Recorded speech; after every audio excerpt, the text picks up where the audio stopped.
Hey guys, the Mediocre Pie here with a review of the Sanrenmu 763. If you're not familiar with Sanrenmu, they're a Chinese company who manufacture cheaper Chinese-made knives for companies such as Benchmade, SOG, CRKT, and Spyderco. Sanrenmu also produces knives underneath their own name, primarily for sale in Asia, but it is possible to find them for sale here in the US, and it's a little difficult to track them down. You might be able to find the model that you're looking for at EDC Depot, but they don't always have them in stock. You can buy them from Chinese manufacturers, but you'll have to wait 3 weeks or so to get them in the mail.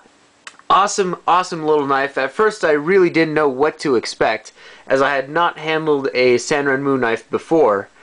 I was very pleasantly surprised at the quality of this knife. And that's kind of speaking in terms of a $12 knife. I really wasn't expecting that much. For that price, I really don't think you can find any other knife within the price range of 12 bucks that can compete with this. And it's kind of amazing how well some of the knives that are coming out of China really are. Let's do some size comparisons. So here we have a Victorian Ox Tinker, and you can see the blade and the handle size are very similar. So if this fits in your hand pretty well and you like the blade size, you'll probably like the size of the 763. Let's try to rearrange this a little bit. You can see here the Spyderco Delica outline there. It's got a little bit longer of a handle, and the blade is a little bit longer, but more or less the same sort of cutting edge. And one of the most surprising comparisons that I thought, and you wouldn't have thought this, but the Essie Azula. Of course, the handle's a little bit bigger. You can see the blade shape. I'm not talking about the grind here. This is a hollow grind. It has a flat grind.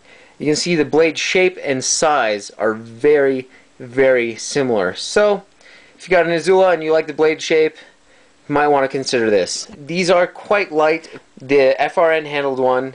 It does look like G10, by the way, but it is FRN, at least according to Sanrenmu.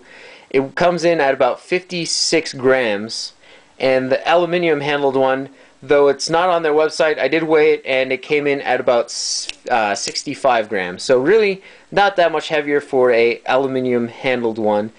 And honestly, I kind of prefer the added heft on this one. It does feel quite well in the hand.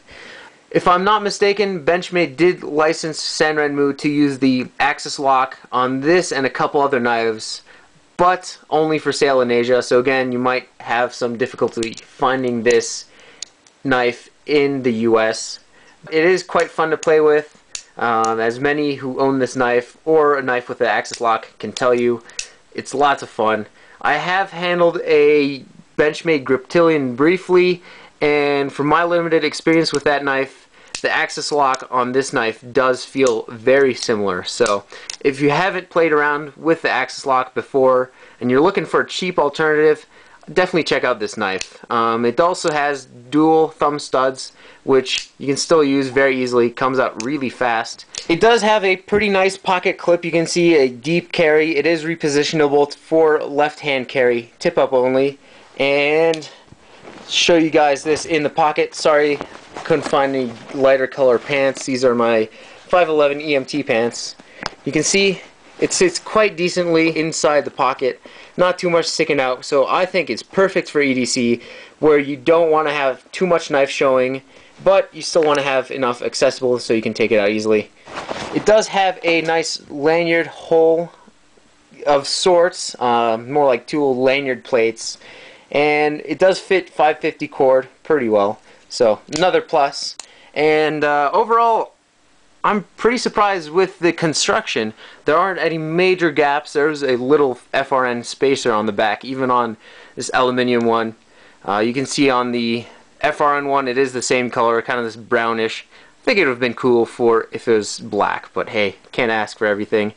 There is some pretty nice jimping on both of these, and it doesn't provide the best of traction, but for the use as a lightweight EDC knife, it does suffice. These are made out of 8CR13 MOV blade steel. It's a Chinese-made steel that is comparable to AUS 8 and performs extremely well for a budget knife.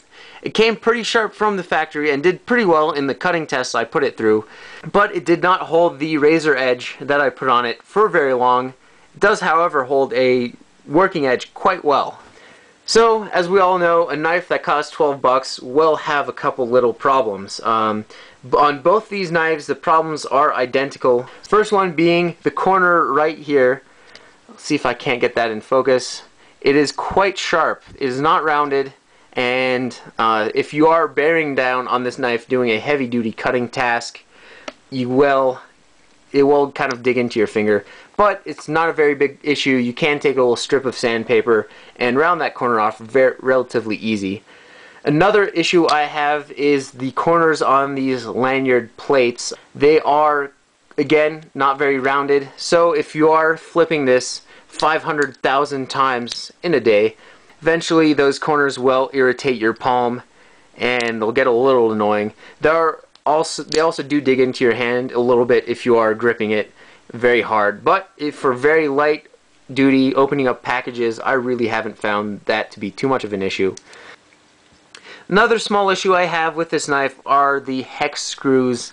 I'm not a very big fan of hex screws, and I generally strip them out when I need to adjust them.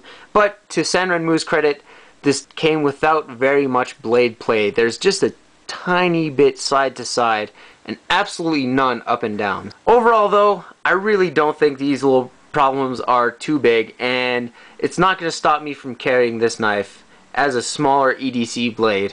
It's an awesome choice if you're looking to try out your first Sanrenmu, or if you want to try out the Axis lock without shelling out the big bucks for something you might not like.